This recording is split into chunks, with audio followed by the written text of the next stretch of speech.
Então, a mitocôndria. A mitocôndria é um dos vários organelos, que são aqueles elementos que existem dentro da célula. E a mitocôndria tem uma série de funções muito importantes, mas a mais importante de todas é ser uma espécie de uma central de energia da célula. É dentro da mitocôndria que é produzida a famosa adenosina trifosfato, o ATP, que é a forma básica e comum de produção de energia em todos os seres vivos. É indiferente se o ser vivo é unicelular ou multicelular, é indiferente da sua complexidade. O ATP é o processo pelo qual os seres vivos geram energia. E isto acontece na mitocôndria. Combustível universal, no fundo. É isso, é um combustível universal. E, portanto, a pergunta que se faz é, mas porquê é que há ADN não só no núcleo, mas também aqui na mitocôndria? Porque é que há este segundo depósito de ADN? E tudo indica que haja razões de autonomia. Por ter o seu ADN próprio, a mitocôndria consegue operar autonomamente, de forma mais autónoma, e pode sintetizar ela mesma as proteínas que precisa, usando o seu ADN mitocondrial. E estamos a falar aqui de um ADN mitocondrial que permite sintetizar 13 proteínas, que são muito importantes para o metabolismo da célula, para a produção de ATP.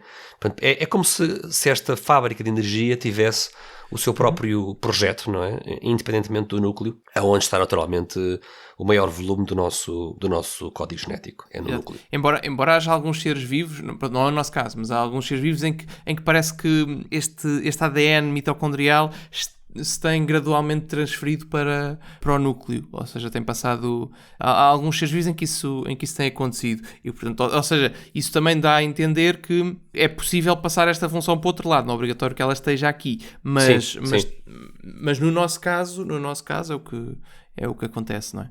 E agora estou a recordar, Gonçalo, mas isto vem da memória, não está aqui nas nossas notas, mas eu penso que li num destes livros que até há uma teoria histórica acerca do surgimento no passado longínquo dos seres vivos, que até poderia explicar a presença deste material dentro da mitocôndria por vir de um organismo mais primitivo, mas não, estou a falar um pouco de memória. Sim, penso que não me lembro exatamente, mas acho que era um tipo de células tinha o ADN tipicamente no núcleo e outro tipo de células tinha tipicamente nas mitocôndrias, acho que foi e a da altura postula-se há um bocado a teoria de que elas se tenham juntado e a célula resultante teria ADN nos dois lados. É uma hipótese para esta questão que de facto é enigmática, mas não deixa de ser interessante, não é? E não deixa de ter a sua funcionalidade, não é? Como estavas a dizer.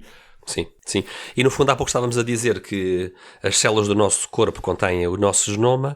Há algumas exceções, mas a maior parte das células do nosso corpo, nós chamamos células somáticas, elas contêm, nos seus cromossomas, contêm o nosso genoma 2 vezes, exceto nas células reprodutivas. As células reprodutivas têm apenas um único genoma e como falámos no último episódio, até foi um dos aspectos, Gonçalo, que fez com que no começo do século XX se percebesse que os gametas, por terem apenas metade do material, do material cromossomático, não é? Exato. Não é metade dos cromossomas, é metade tem metade de cada cromossoma, não é? Cada cromossoma sexual, não é? E no fundo isto terá levado os biólogos a perceber que havia aqui um papel hereditário envolvido no cromossoma por haver esta característica estranha em que as células reprodutivas, os gametas, não são iguais ao resto das células do corpo, às células somáticas, no que diz respeito ao número de cópias do genoma.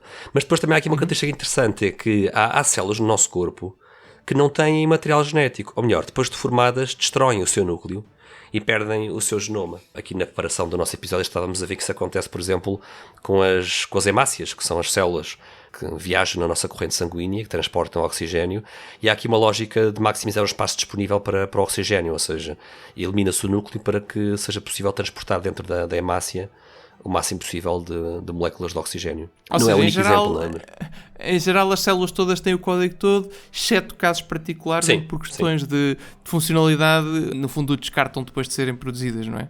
Sim, há células com função estrutural. Também estamos aqui a ver nas notas aqui que há células com função estrutural, como as células da pele, das unhas, do cabelo, que numa lógica de maximizar o espaço disponível para a queratina, também se libertam, se desembaraçam do seu núcleo. Mas no fundo é incrível, não é? Ou seja, nós temos o nosso genoma espalhado um pouco por todas as células, exceto estas exceções, não é? Está copiado por todo lado, o que é super interessante, não é? No fundo há aqui também um aspecto de resiliência do próprio código genético, não é? Porque nós podemos imaginar que se algo tão importante como esta informação estivesse disponível no corpo em sítios muito restritos, não é? Isto tornava-nos mais vulneráveis, não é? E como sabemos que as células estão sempre a multiplicar-se e a renovar-se, não é? É essencial a presença desse código genético para esse processo de multiplicação das células, não é? E de renovação das células. E, portanto, é incrível ter isso de tal forma espalhado pelo corpo como nós temos, não é?